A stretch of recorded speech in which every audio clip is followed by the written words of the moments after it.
Welcome to the Guberman Appleby Immigration Lawyers YouTube channel. On today's episode, we are doing another edition of Immigration in the News. Today we're going to be talking about a Globe and Mail article from July 27th, 2025, a front page article. Hang on.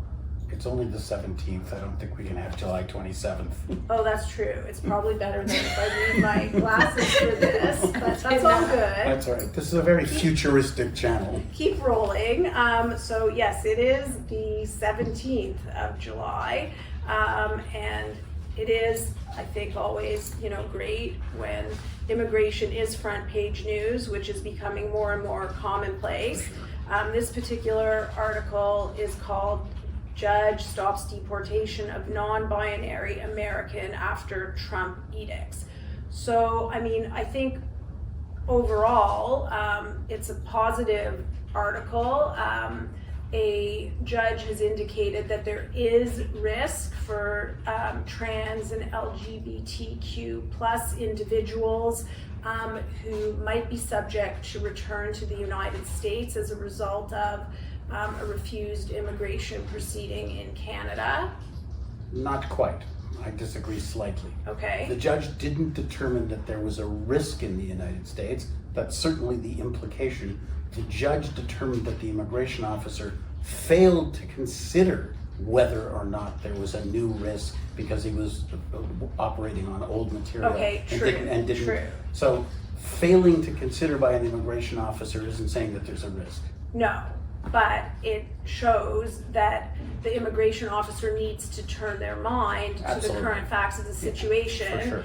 And I think if you read between the lines, it suggests that there is some risk.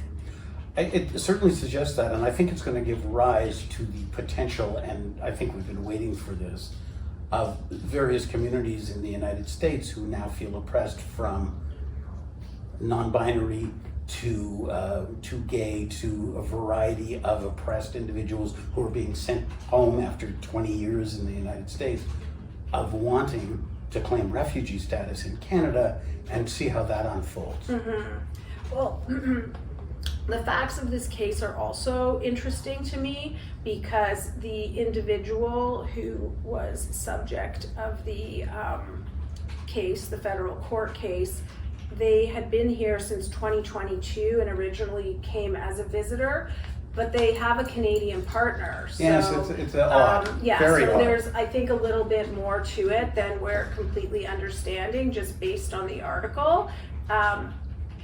Unless maybe when they first came as a visitor, they weren't in a relationship with this Canadian, so there was no The speculation is family class interesting, but you would have thought that the newspaper article would have delved into it, because they refer to it as a fiance of a Canadian citizen. We know very well that there hasn't been a fiance category in Canada for 25 years, but there certainly is conjugal and common law and spouses, so that they were in removal proceedings with a relationship with a Canadian and an American is a very odd set of facts. Right, and then I think at the end of the article it said that the subject of the case, that they are actually now married to the Canadian. So I don't know. So there's some interesting nuances to the facts that aren't laid out in the article. I guess if we wanted to be really on top of things, we could print off the case and read the actual case, but we're just giving sort of the moment overview. This is media. That's right. It's fast media. It's snappy. It's quick. We don't have time for the deep dive on the case law. Well, if we did, it would be a boring YouTube video. True, that's also a very valid point. But we have certainly seen an increase in calls, emails, queries from members of the trans, non-binary, LGBTQ plus community. And from straight communities who are fearful of what the trend is in the United States. True.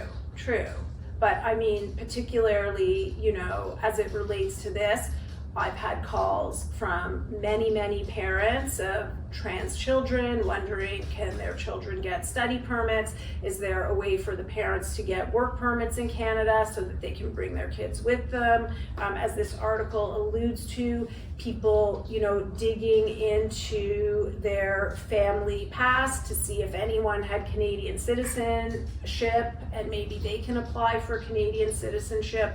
All kinds of people calling to try to figure out how they can get a job offer to come up here. So it's a broad issue with potentially a range of solutions. Yeah, and what this article indicates, as you stated at the outset, it's probably only the beginning of what's potentially a floodgate of applications to Canada of those that feel that they're oppressed in the United States. Yeah, so it will be interesting to see what the trajectory of this case is, because now what will happen is it will go back to the decision maker, an officer, usually another officer, right, for review. And I'm sure there'll be follow-up articles about that, so stay tuned and we will keep you updated on this very interesting case. If you do have any questions on this or any other immigration issues, feel free to contact us by phone at 416-548-7100. or by email at info@gaimlaw.com. Of course, you're welcome to DM us, and we also encourage you to follow and like on all of our social media channels. Thanks for tuning in.